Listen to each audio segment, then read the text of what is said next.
Right, the second event on the second day of the conference is the roundtable with Dr.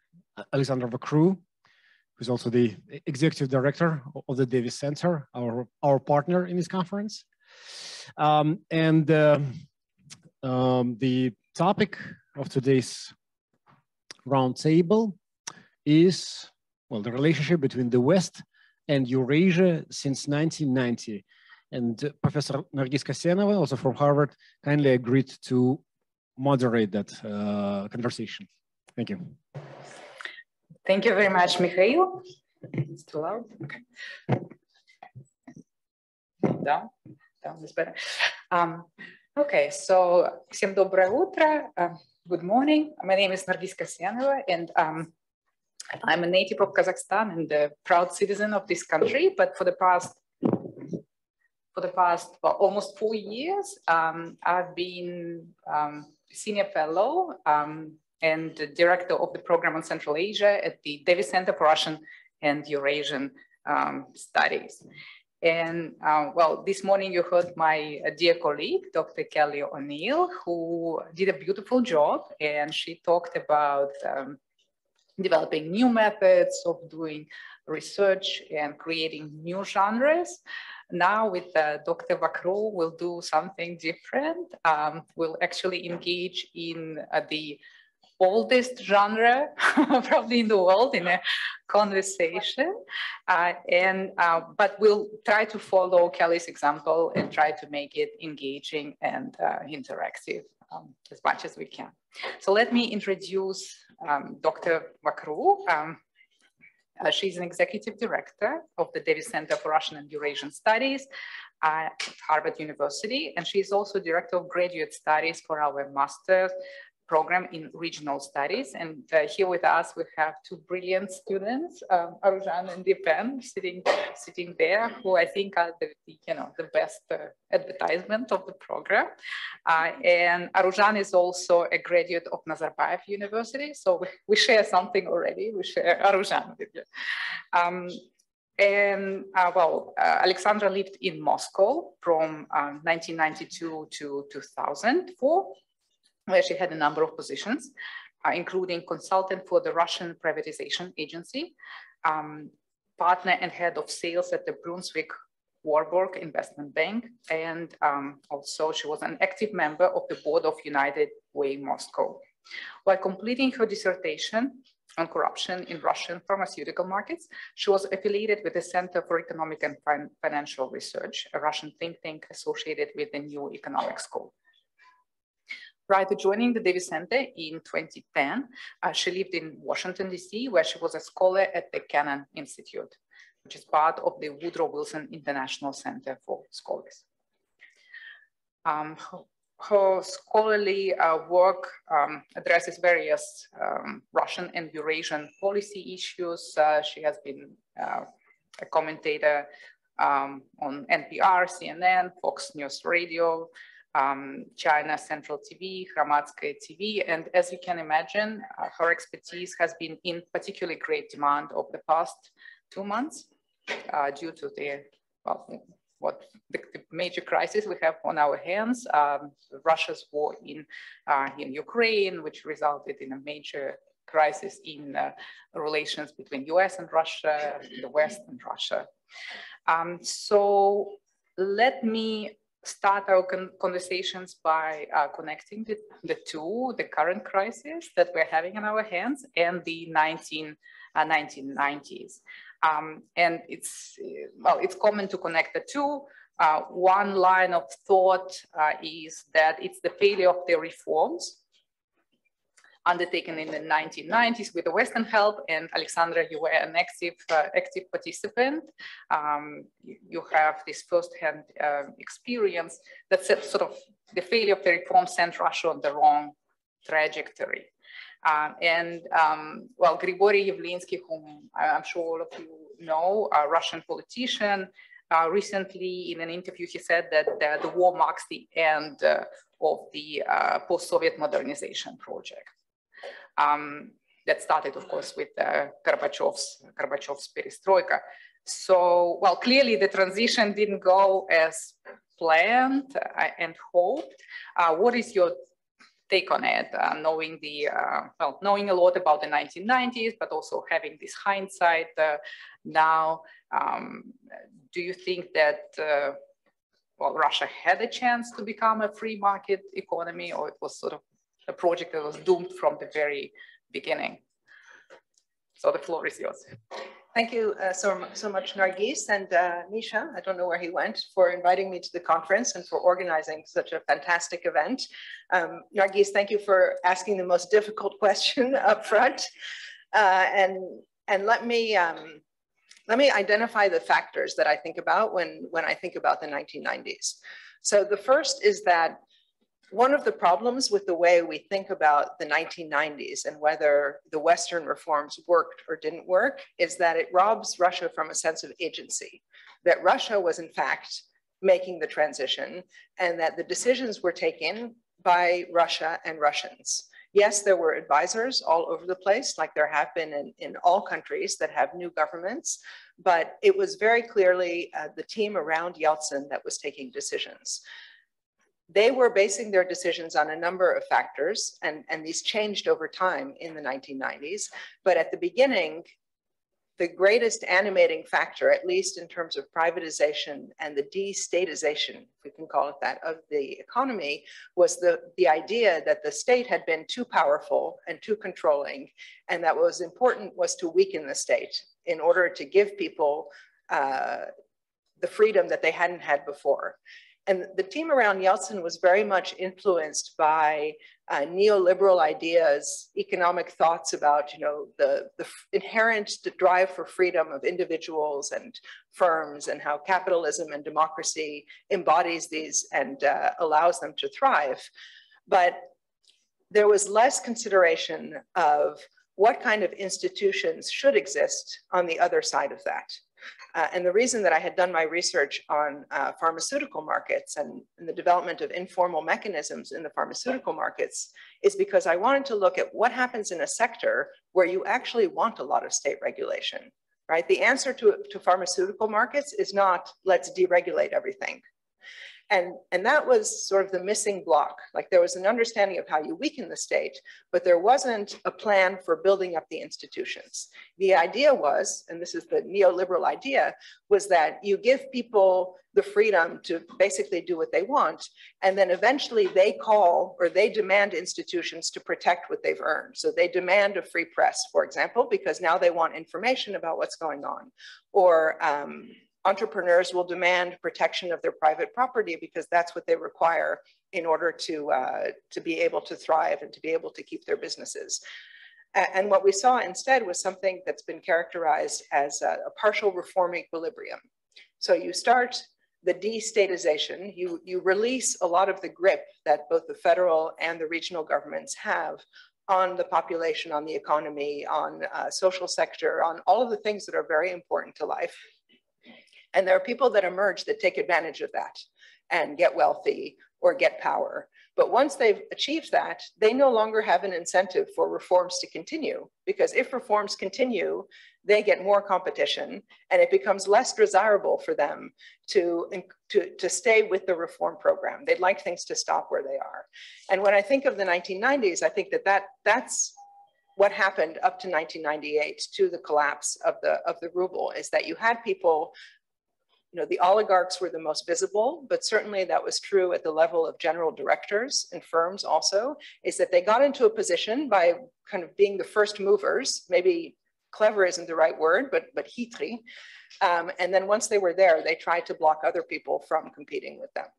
And that, in a way, doomed the theory of these reforms, which was that there was then going to be demand, for example, for courts that would fairly arbitrate disputes between entrepreneurs or between entrepreneurs and the state. In fact, we never saw that organic demand for institutions develop. And by the time the reformers turned towards that, it was kind of too late, because the state had become so weak that it was impossible to rally the forces that you needed to create the new institutions.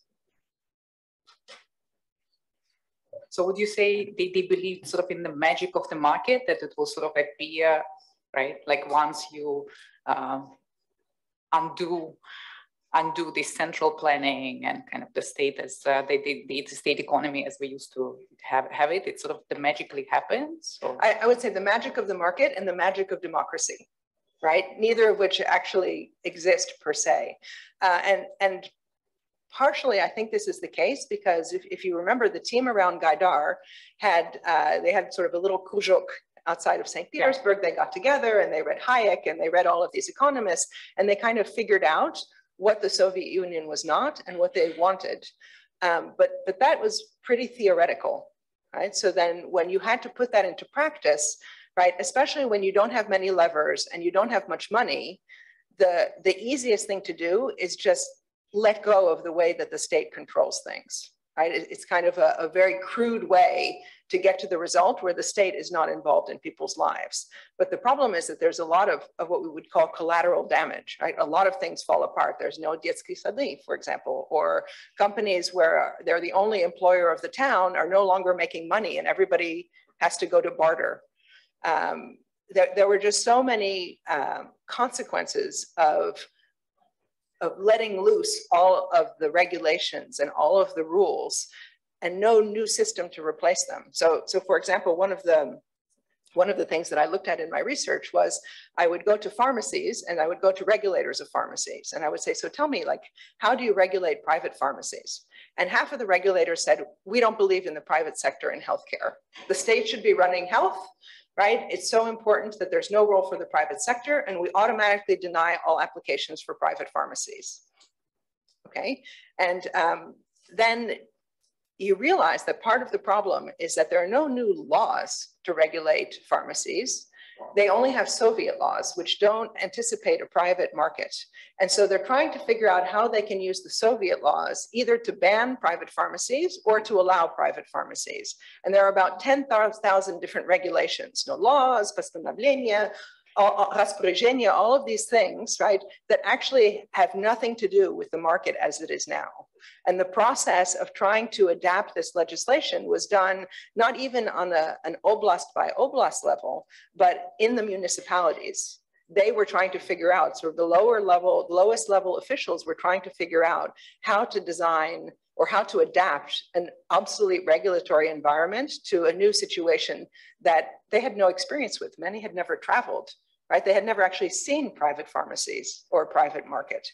So when you look at what it means to eliminate state regulation, I think you really have to go to the ground level, right? In the same way that Kelly is looking at all of these individual villages, you have to go down and see, like, what is really happening? And what is the meaning of what's happening as interpreted in daily life? And the fact is, it was a complete catastrophe, right? It's then not much of a surprise that there's a hunger, a desperation for law and order by the time the 90s end, because things are really out of control. And they're good for a few, but they're not good for most people. Yeah, so you mentioned the belief in people, right? So did they believe in people as economic actors, or they believed in people as like makers of political decisions? And did it change? You are familiar with the Gaidar team, right? Mm-hmm. Did they really believe in people? And then also, when 1993 elections came, right? That's a major kind of disappointment, right? What was happening in these kind of these democratic ideas, among decision makers?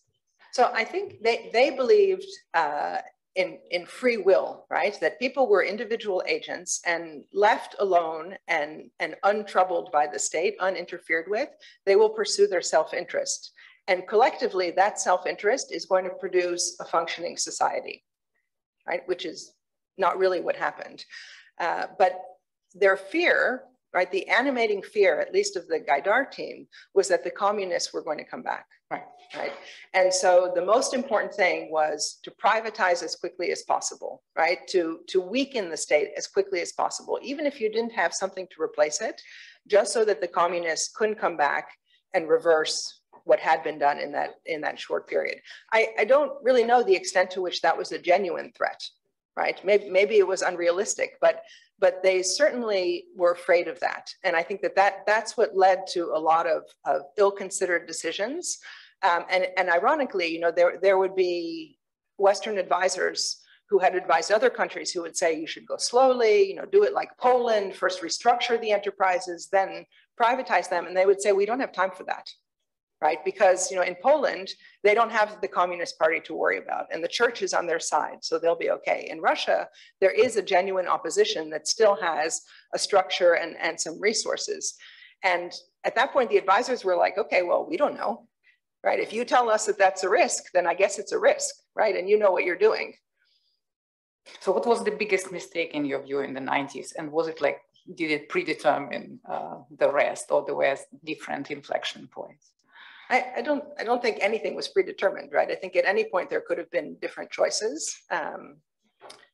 And you know, as it turns out, a single individual can be very influential in terms of what the results are. So, you know, if Putin hadn't become the second president, I think Russia would be looking quite different, right? He came in, he has been there for a long time, and developed certain ideas about what Russia needed. I don't think actually he had such fixed ideas at the beginning.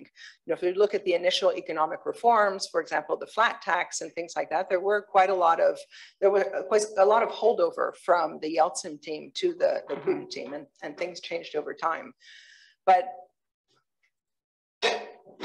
there were so many moments at which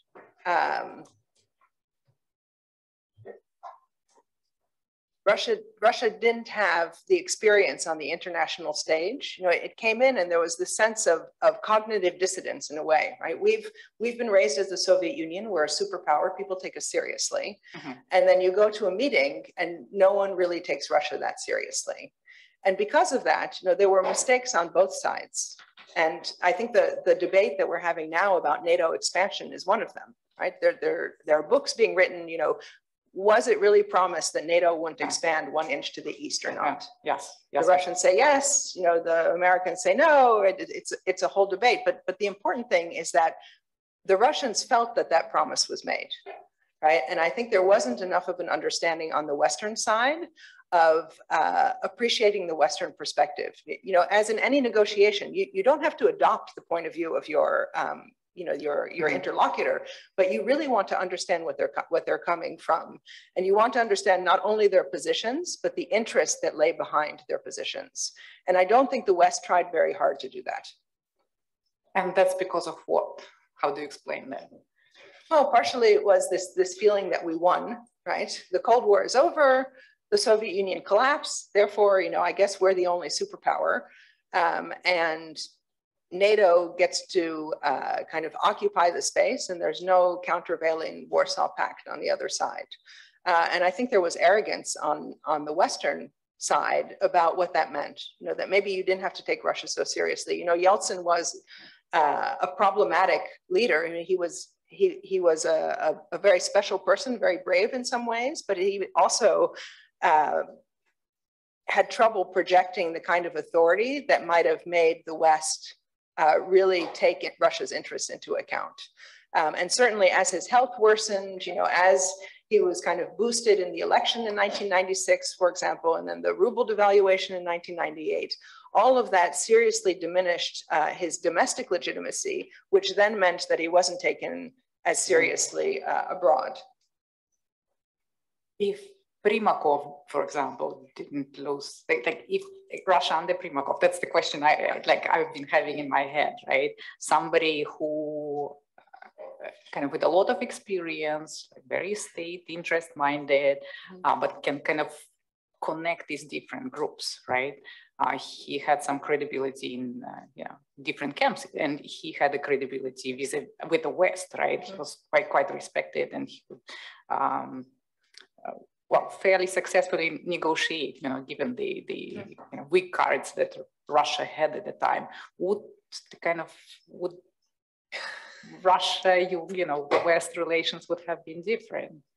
Maybe Russia needed a figure like that, sort of kind of connecting these different. Maybe, right, I mean, it's an impossible question. Yes, it's right? an alternative, yes. You know, I think if we look at Chernomyrdin, you know, he was in some ways a Primakov-like figure, less effective, right? And kind of less coherent, although he had some great lines. And No, he did try and balance the efforts to reform, even moderated reform, with the views of the old guard of directors of some of these enormous companies, with the other republics, for example, with Ukraine, with Belarus. Mm-hmm. It was just a very thin tightrope to walk. And Primakov probably would have been better at it, but I wonder what the reception of Primakov would have been. Not as prime minister, because that didn't matter. But I don't know if Primakov would have engendered the same sort of positive response as Yeltsin did. No. After Yeltsin. Oh, after Yeltsin. Yes, of course. Yeah, things would be different. Right, I think that's true. For one thing, Primakov has passed on, right? So he wouldn't have been president for that long. I really don't know. Yeah. What if? Yes. So okay. Obviously, you do put some blame, well, substantial blame, it seems, on the Western part, on the West, and the US getting kind of too arrogant. But there were serious attempts, coming from the West to integrate Russia into the new security architecture,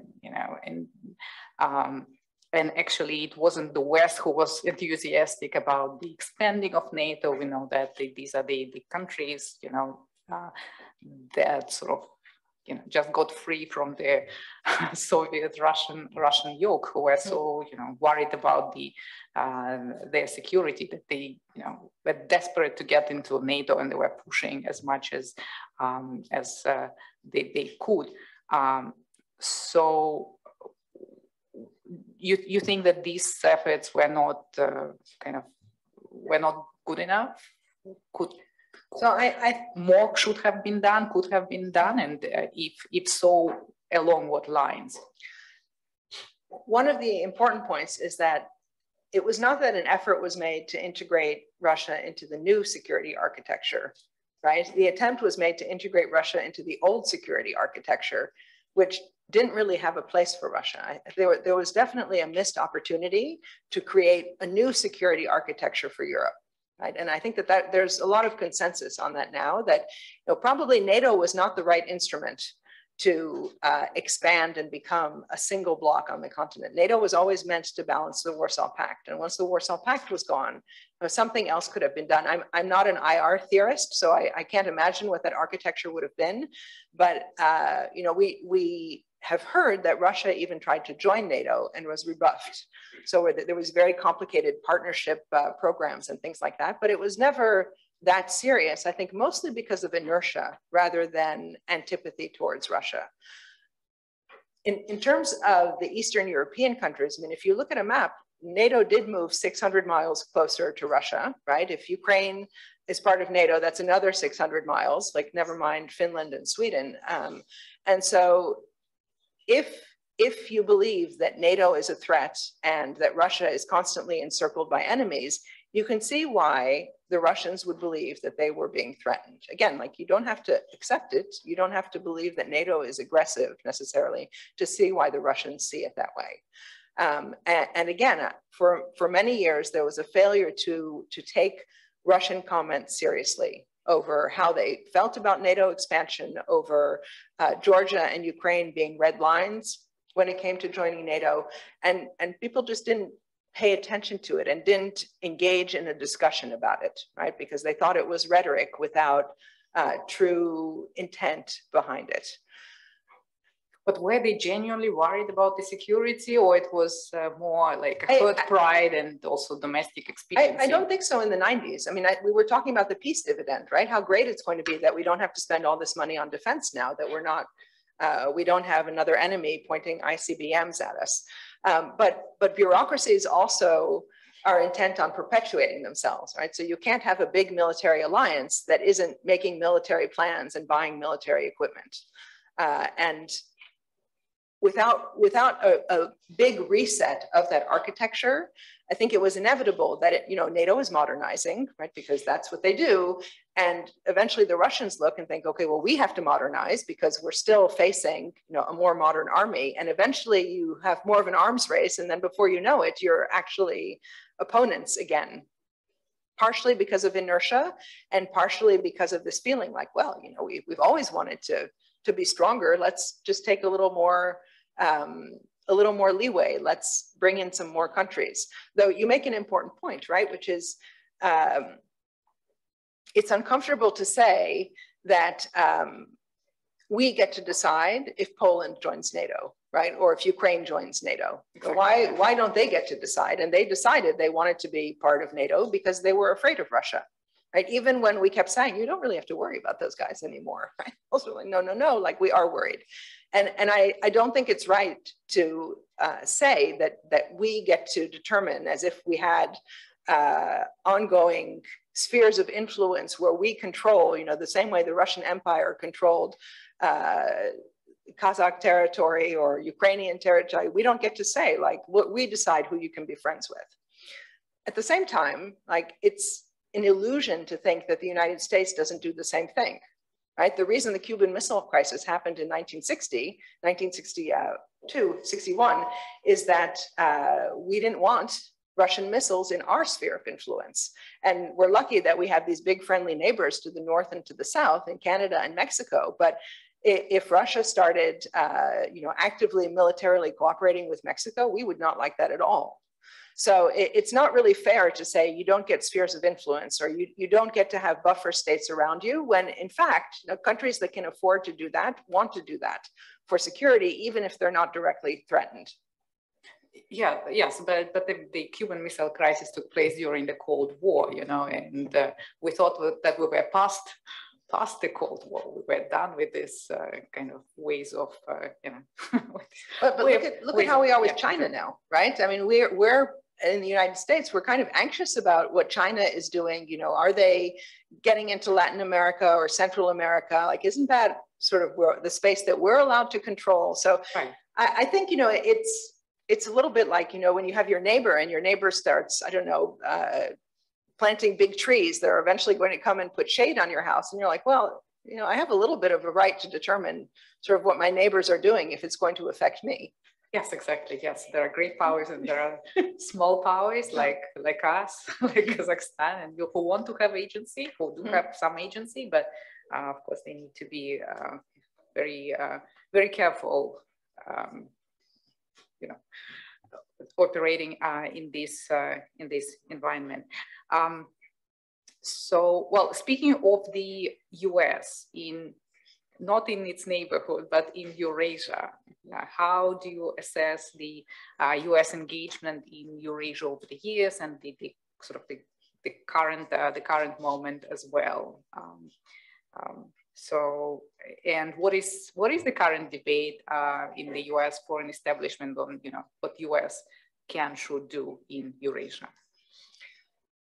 If we look at what the United States did in Eurasia after the collapse of the Soviet Union, which I should say that the Bush presidency was very reluctant to see the Soviet Union collapse. They really encouraged Gorbachev to try and keep things together because they were afraid that there was going to be no way to control nuclear weapons, to keep the countries that were becoming part of independent countries from basically falling apart, right? They didn't have the economic power, they didn't have the institutions. In many cases, the economic ties were across countries now, and they wouldn't have industry. So the United States tried to keep the Soviet Union together because it was going to be easier to manage as an international relations problem, ironically enough.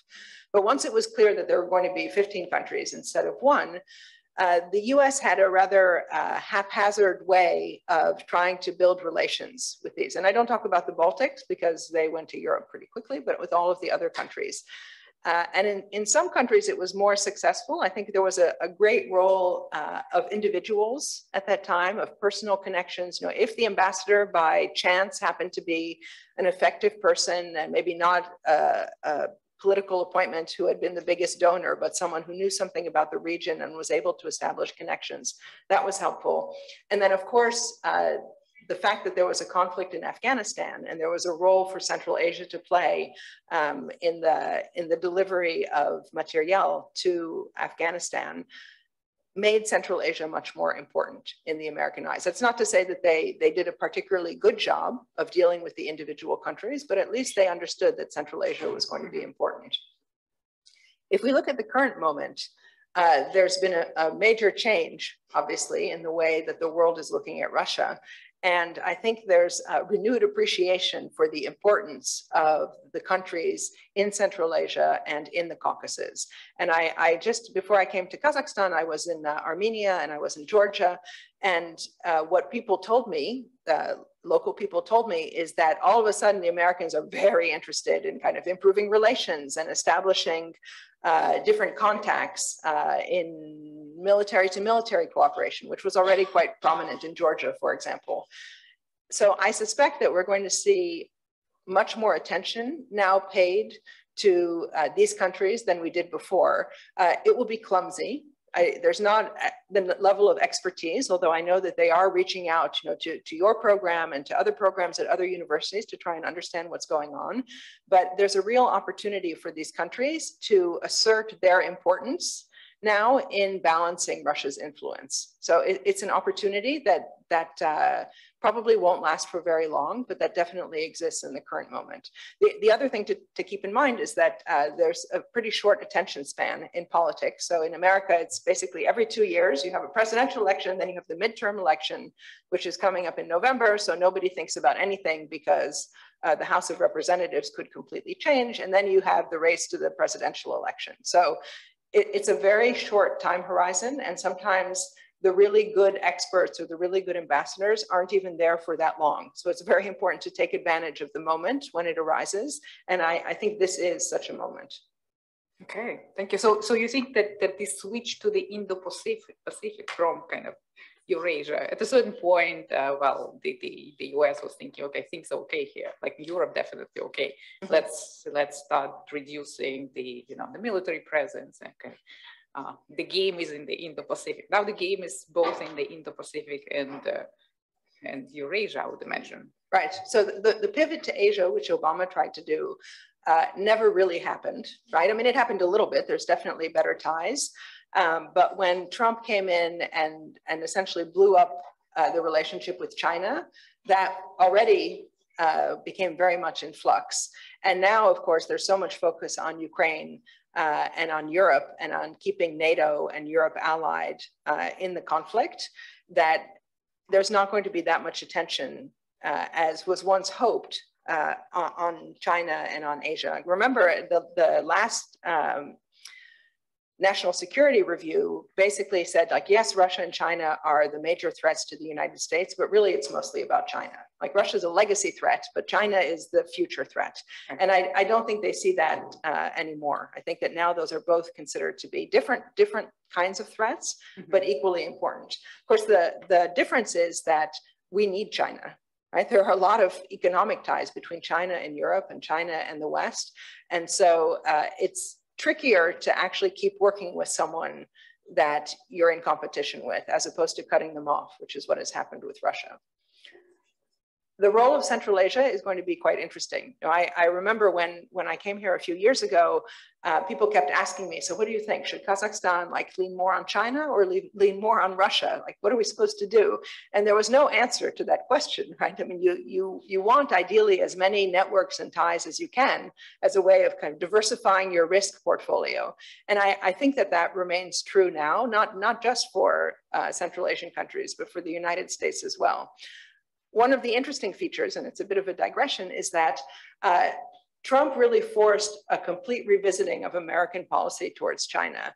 And it forced America to recognize that, in fact, like, a lot of the ties that had developed were not as inexpensive as they seemed. So Americans love to buy cheap stuff. China was producing cheap stuff.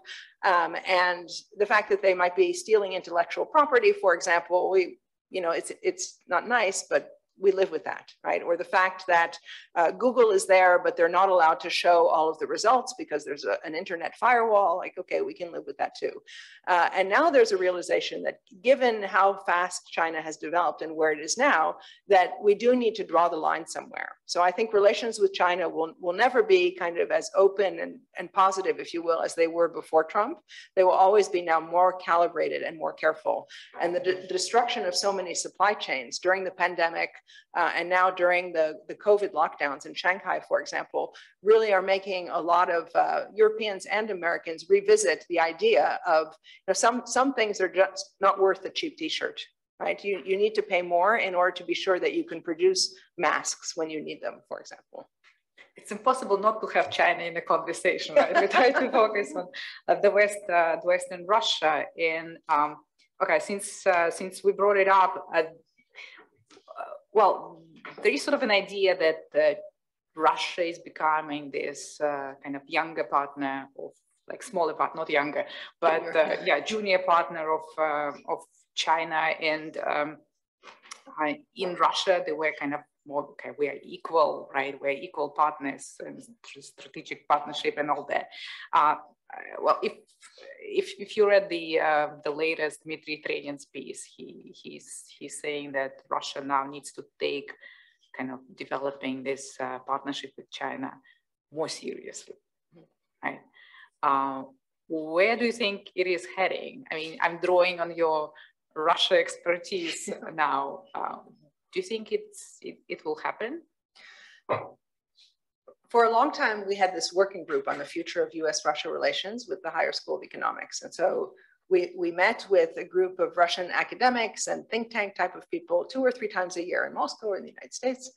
And I remember we would go to Vyshka, and I remember being struck, probably it was like 5 or 6 years ago, that when I would walk down the hallways of Vyshka, like I wasn't hearing English classes anymore, I was hearing Chinese classes. And we kept being told that there was this chain to China, like, forget Europe, you guys are losers, the United States, dying hegemon, like, your time is over, you're in decline. We're focusing on China. And we were a little skeptical, but what do we know, right? We are Russia experts, not China experts. It's not in our interest for Russia to be eclipsed by China. But when I would talk to my friends who are China experts, I would say, so, Russia's really, trying to make this pivot and develop a real tie with China, especially after 2014 and Crimean sanctions. And the China experts would say, well, that's not quite how the Russians see it, or the Chinese see it, right? The Russians see that it's an equal partnership, and the Chinese understand that they need to pretend that that's the case, but everyone knows that that's not the case. And I think what we've seen with the Chinese reaction to the war in Ukraine, right, is that the partnership without limits actually has some pretty serious limits. Right, that China still is very interested in economic ties with Europe and is not willing to risk sanctions or secondary sanctions in order to protect Russia. They're not even willing to provide Russia with spare parts for airplanes, for example, right? Things that would seem to be quite essential to the Russians and would create a degree of gratitude and dependence from the Russians. It's just not worth it for the Chinese. So yes, they're buying discounted oil, right? India is also, it's $30 cheaper than buying the Western stuff. But even in the point of energy, if you look at the portfolio of energy suppliers that China and India have, it's very diversified, right? They diversify their political risk. And it's not in their interest to become very dependent on Russian oil, potentially alienating their partners in the Middle East, with whom they've been trying to build ties for a long time, and also then subjecting themselves to political risk in Russia. Like now, the perception is that Russia will use the energy exports as a weapon. Of course, we use energy imports as a weapon, right? So it's not, I'm not making normative judgment, but there's political risk there, and the Chinese are not really into political risk when you can avoid it. So Russia will be seriously weakened after the war. A lot of goodwill and ties that it had, for example, with Germany, which had believed that by integrating the Russian and the German economies, that they would be able to keep Russia from more extreme policies. Like it's widely recognized that that's failed, right? Engaging Russia and trading with Russia does not actually produce Russian policy that the Europeans want.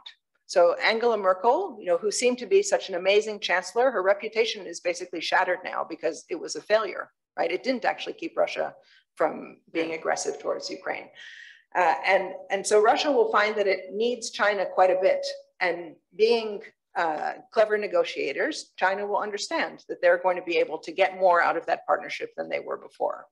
And I always think back to after 2014, when the sanctions were imposed on Russia for annexing Crimea, Putin immediately flew to Beijing to try and conclude a gas deal. And the Russians and the Chinese had been negotiating for 10 years trying to get this gas deal. And the problem was that the Chinese were holding out for a lower price, right? And after the sanctions in Crimea, Putin flew to Beijing. It was less than a month afterwards and signed the deal. And presumably the Chinese got a great price, right? And I think that's what will happen is that yes, the Chinese will be there, but they're very self-interested as well. And they'll make sure that they get what they need out of that partnership. And Russia will have less leverage than it might have had before. Right, correct. I fully agree. Let's open the floor for questions. So if you can raise your hand and then, well, introduce yourself and keep your questions short, that would be great. Well, I'm Nori from Hokkaido University, and I'm very fascinated with your talk. And how do we evaluate the effect of the Iraqi war? It seems to me that it's a kind of a really divide. Russia and the US could collaborate with a global war on terror, and under this umbrella, the Chechen war is partly kind of allowed, this in this framework, but but Putin, of course, they denounced the US of this beginning of this war in Iraq. So, and it seems to me that this is the quite start of this kind of a divide, this kind of a collaboration. So Putin's kind of a perhaps the start of a retaliation, perhaps for this kind of American-dominated world order. And the year of 2007 is also a very important year. This is a year, of course, we know that this famous Munich speech against this, and it is very interesting that right after this Munich speech, he visited Saudi Arabia. So so Putin's plan is kind of this challenge to the West and kind of collective West means that it's kind of expanding their influence or collaboration with the Middle East or other places. So it seems to me that the Iraqi war was kind of a starting point, kind of divergence of this path. So what do you think about that? Thank you, Nori, for that question. I think there were a series of American foreign policy mistakes that definitely contributed to the shift of opinion within Russia on its role in foreign policy. There were also domestic issues in Russia that contributed, right? And one of those is that the oil price starts falling. So the way I think kind of gruber, right, crudely about the way that Putin approached his task when he came to power is that there was an implicit social contract after the 90s, which was, I'm going to get things under control here, right? I'm the law and order president, if you will. I'm going to assure a level of prosperity, right? A stabilization of the political situation, bring the regions under control. And in exchange, you let me run the country the way that I want, with the people I want. Some of them are going to get rich, but it's going to be better for everyone. And I think after the 1990s and the chaos, that was a pretty good deal, right? That was a deal that most people were willing to take. And because the oil prices were high, there was a lot of spending on infrastructure, on social welfare programs, pensions finally started going up, housing was being built. There were these national projects on health, for example, so polikliniki were being renovated, and things were definitely getting better. However, Russia was being rebuffed at NATO, right? They were not being taken as seriously as they wanted. And that I agree with you that the 2007 Munich speech is really a turning point when Putin starts to say, if you're not going to include us in these institutions as an important partner, not just as another country, but as a superpower in our own right or a great power, then we're going to do things our way.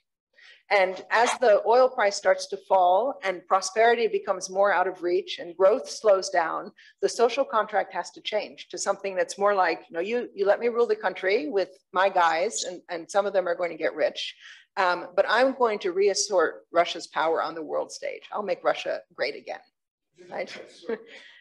And he kind of does, right? He actually does increase Russia's importance in the world order, in part as a spoiler.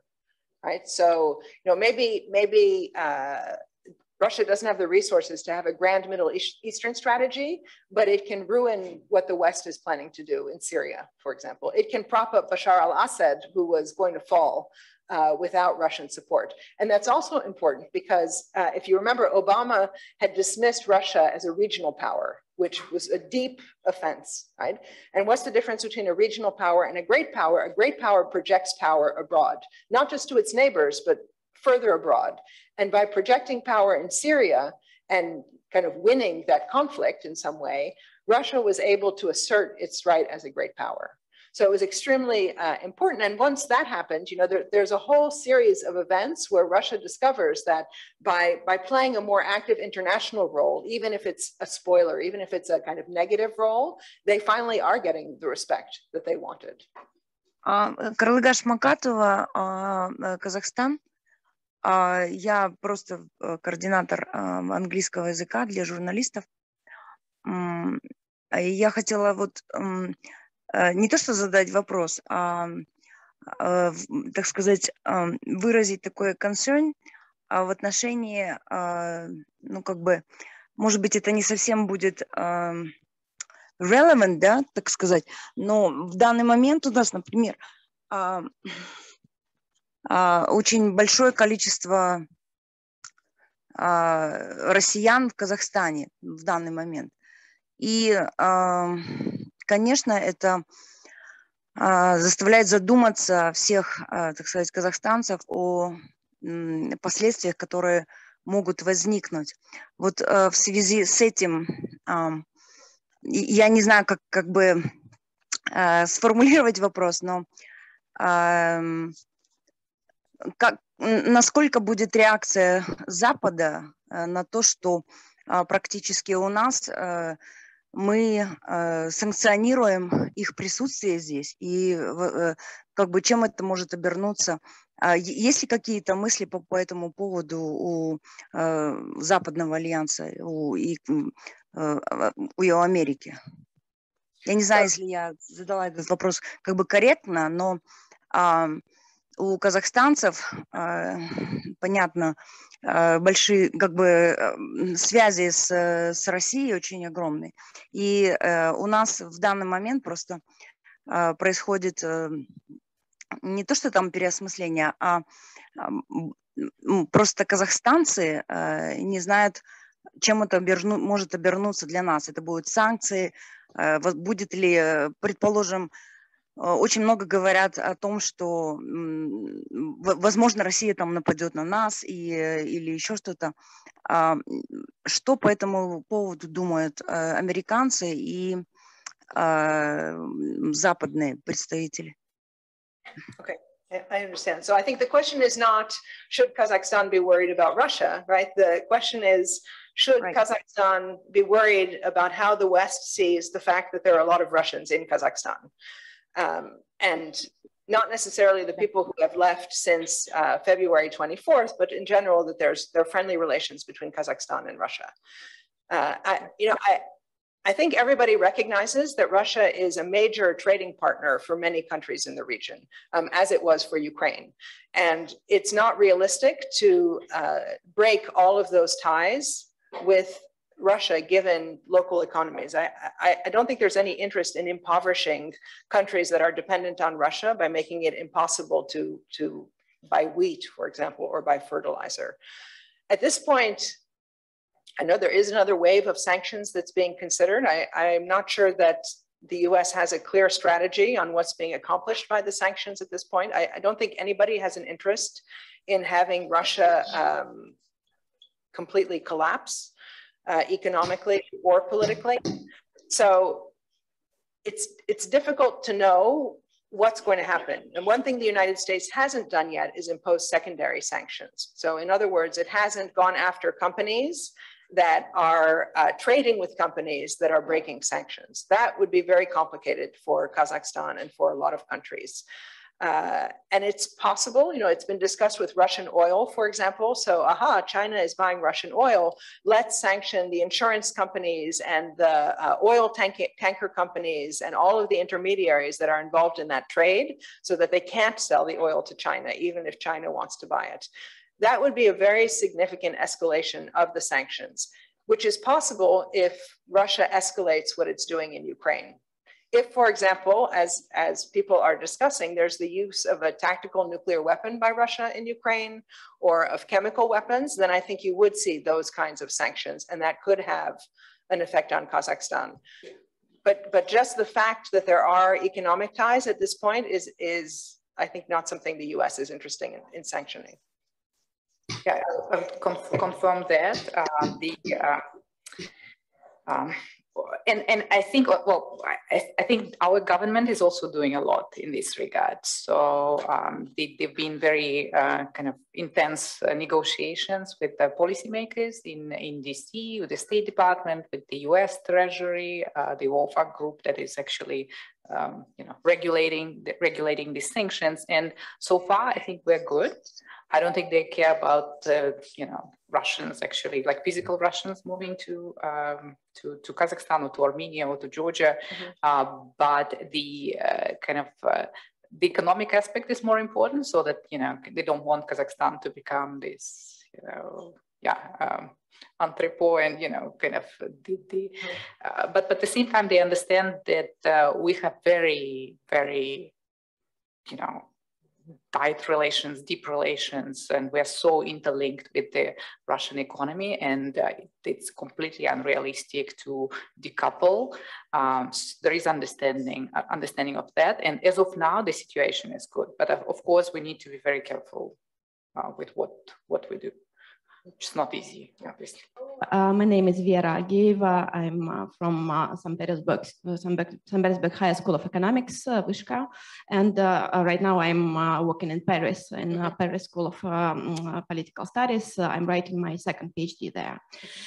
So my question would be about one part of your analysis. I enjoyed a lot your insights about the evolution of relations between Russia and the West, Russia and the US and NATO in general.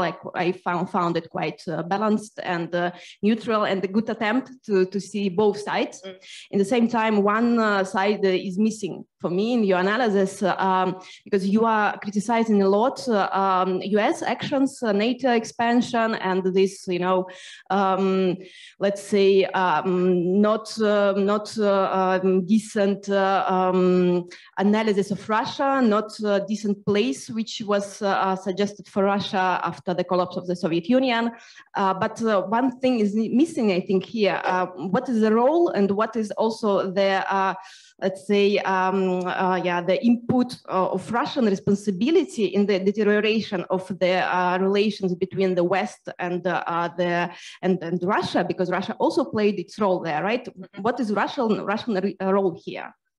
I totally agree with you, right? In the same way that we can't think about the 1990s without giving Russia agency for the decisions that were made, the same is true in the 2000s, right? Russia has made its choices along the way, and even though those choices are presented as being in Russia's interest, they're the decisions of a fairly small group of elite who we don't know. Do they think it's in Russia's interest, in their personal interest? It seems from what we know, it seems that the invasion of Ukraine is an unmitigated catastrophe for Russia. Right? And that somebody thought it was a good idea. Somebody thought that it was going to be successful. And if these people that are making that decision were also making the decisions in the 2000s, in the 2010s, then we have to ask the question, you know, in whose interest were they acting? So I agree with you. I want to understand the Russian narrative, but I don't accept it, right? I don't think that Russia was pushed by NATO to invade Ukraine in the same way that it's not true that NATO was going to invade Russia.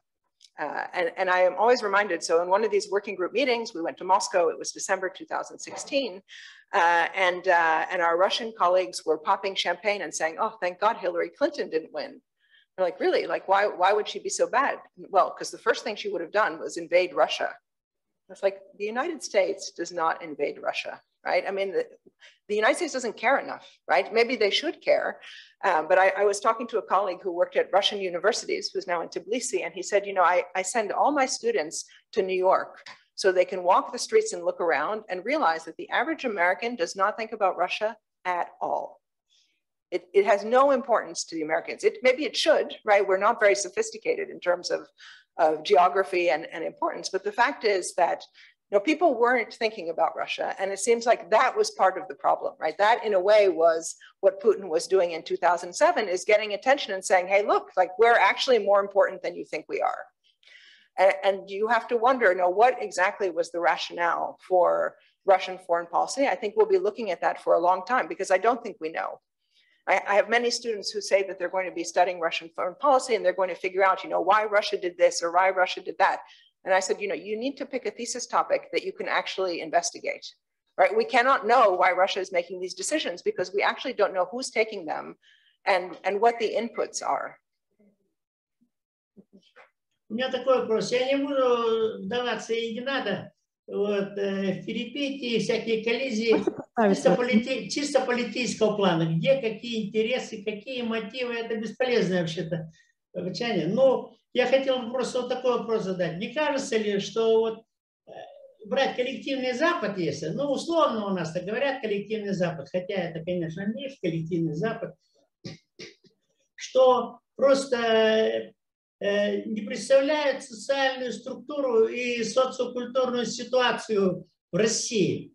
Ведь Советский Союз это было аграрно-традиционное общество там. Если убрать всякие там внешние социализм, идеологические наслоения, это было типичное общинно-крестьянское сознание. Группоцентристское, этноцентристское.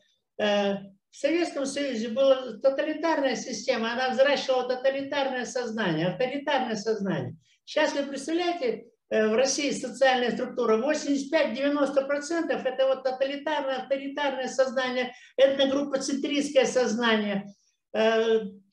Средний класс за 30 лет не был создан. На Западе все время говорят, демократии нет. И не нужна демократия 90%. Они, наоборот, гнобят там тенденции либерализма, там средний класс, олигархов и так далее. А вы кому апеллируете, когда говорите демократия? Вот этим пауперам вы в Египте апеллировали, там, египетская весна, демократия, 95 филахов вышли на площадь. И что? В Киргизии 85, 3 раза были. Выходили крестьяне, пауперы, нищие, и вы демократия. Так вот, вы сейчас видите, что я не говорю Украина, я вообще пускаю до Украины санкции. Вы думаете, что что-то это будет? Да, будет катастрофа, правильно вы сказали. Но вот к этой катастрофе российское общество 70 лет в Советском Союзе жило в санкциях. И сейчас, наоборот, сейчас появляются такие садомазохистские, оно это всегда для аграрного сознания, авторитарного сознания, такой садомазохизм. Нас гнобят, нас хотят, весь мир против нас. Нам плохо, но они кайфуют от этого плохо, от этого мазохизма. И садизм. Посмотрите блогеров, сколько украинцев убили, 250 там человек, а почему так мало? Никто не задумывается, что вот сейчас тебе ракета пролетит в квартиру на кухню, твои внуки и дети погибнут. Никто. Вот такое сознание. А вы какими-то там высокими... А вот санкции, они наоборот ухудшили положение среднего класса. Если бы там санкций не было, средний класс бы стал расширяться, и рано или поздно Путин вошел бы в противоречие с этим средним классом. И там бы что-то произошло. То сейчас общество российское консолидировано. Вы думаете, что общество, вот Путин, что наделал, и это? Нет. Вот этот садомазохизм, вот этот этноцентризм будет продолжаться. Здесь столкнулись Украина и Россия, два таких типа сознания. тождественных, аграрно-традиционных, таких этноцентристских. Только в России вот это этноцентристское сознание сугубо отягощено имперским там амбициями, имперским сознанием, имперско-шовинистическим, великодержавным сознанием. Вот. Сейчас будете жажда реванша с той и с другой стороны. Но ясно, что Россия задавит. Но вы, наоборот, на 10, 20, на десятилетия откинете Россию еще дальше от демократических преобразований. Путин за 30 лет ничего не сделал в экономике. Он в экономике вообще слабый человек. Внешняя политика – это его конек. И вы дали ему этот конек. Он сейчас король. Вот этот вопрос такой у меня. Кому вы апеллируете вообще? Почему есть политика там? Вы имеете в виду 130 миллионов человек с таким аграрно-традиционным сознанием? Сейчас стопроцентная поддержка Путина. So sanctions are counterproductive. Right. So I think there's an interesting question there, which is what is the point of sanctions, right? So before the war happened in December and in January, we saw all these satellite maps of all of these troops and material massing on the border, and the US and started working very actively with the NATO countries to try and have a unified response. And there started to be a lot of discussion of sanctions. You know, like if there's an invasion, there are going to be sanctions. And at that point, everyone thought that the so-called nuclear option for sanctions was kicking Russia out of SWIFT. And Russia knew that, and they weren't all that worried because since 2014, they had been planning what would happen if we were kicked out of SWIFT.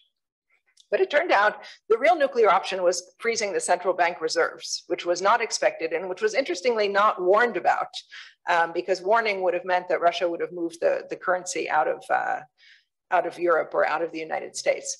So at first, the sanctions, talking about the sanctions is meant to deter behavior, but it doesn't deter behavior if the reasons for the action, if the decision to invade Ukraine has already been made by Putin and Shoigu and like whoever made the decision, they had already decided, and there's no way that sanctions were going to stop them from doing it. Okay, so sanctions don't stop action. So then you're in a position where you're levying sanctions to punish Russia. And I kept asking people in OFAC, in this Treasury office that levers sanctions, like, what's the theory here? Like, what do you think is going to happen as a result of sanctions? Do you think that the economy is going to become so bad, the shelves are going to be empty, and people are going to take to the streets, and then there's going to be political pressure to pull out of Ukraine or stop the war? Because that is not going to happen. And if it does happen, it's not for a long time. Or you think that the inner circle of oligarchs around Putin who are now not able to take their yachts and go to Monte Carlo or wherever they go, that they're going to say, Vova, like, this is not our agreement, right? You said we could stay rich, and now he doesn't care about that either, right? Those oligarchs are not the old oligarchs. They're making money because Putin put them in a position to make money, and if they come out against him, they'll lose anything. So if you don't think that sanctions are going to change the political calculation, then you're only imposing them to punish, right? And you can think, well, that's dumb, right? You're not accomplishing anything. But what is the alternative? The alternative is to do nothing, right? Or to have weak sanctions like we saw after the annexation of Crimea. And the fact that those sanctions were weak made it likely and even desirable to try and take more territory, because the West, they talk, they impose these little sanctions, and in fact, nothing happens. So at this point, I think that the sanctions are imposed in order to send the message, basically, tak nельзя. Right? The further you go, the worse it's going to get. Maybe not right away, maybe not for everyone, but you have to do something, and you have to make very dramatic gestures, or else the message is not received in Moscow. What about the message to, domestically, and the message to kind of the collective West, like the public and the collective West? Because one view is that the sanctions were imposed in order not to do more on the hardcore security front, right? And there are calls for more military, right? For a military solution to the problem, right? So at least we're doing something. We impose these heavy sanctions that also hit us, right? So it's they hit us a little serious. But it's an important question, right? That who's going to be hit by the sanctions? Yes, the population is going to be hit, but again, not for a while, not probably in terms of food, because Russia has done a lot of import substitution since 2014. And let's remember that there has been a carve out in the sanctions regime for oil and gas, right? Now that is probably going to close, but in the first month of the war, the European countries gave $1 billion in military equipment to Ukraine. And in that same period, they sent $35 billion to Russia for oil and gas production, right? So yeah, you have all of these sanctions. It's bad for Russian supply chains. It's bad for the central bank. But the fact is that the government can keep on going, right? If they're getting 700 million, $1 billion a day in the exports of oil and gas, they can keep going. That's not a problem. And they can keep spending all the money on the military if that's what they want. It's an expensive kind of war. The real question is going to be, we're very good at imposing sanctions, but we're terrible at lifting them, right? And one of the issues is that now Russia says, okay, you impose sanctions, we know that they're now forever. So we're going to do it our way. We're going to go for autarky. We're going to build supply chains with the countries that are friendly to us, and there are a lot of them. And we don't need you guys, but that's really not true. Like that's not how the global economy works, right? There's no friendly supplier of avionics that is not American produced or American designed, same with chips. And so, they can't make tanks now, they can't assemble cars. A lot of the manufacturing is completely dependent on what was imported directly or imported or indirectly from the West. So the sanctions are going to have an impact, but at some point there has to be an incentive to negotiate. Right? There has to be an incentive, and it's probably going to be that some sanctions will be lifted. Maybe the central bank reserves are unfrozen, for example. And I wrote an op-ed with Rawi Abdullah, who's the director of the Davis Center, a while ago, saying, one thing we could do is give Zelensky the right to lift some of those sanctions. Because right now in the negotiations, all he has is basically territory that he can give up to the Russians, which he doesn't want to do. But if you gave him the power to lift some of the sanctions, then now he has something that Putin wants that Putin doesn't have right now.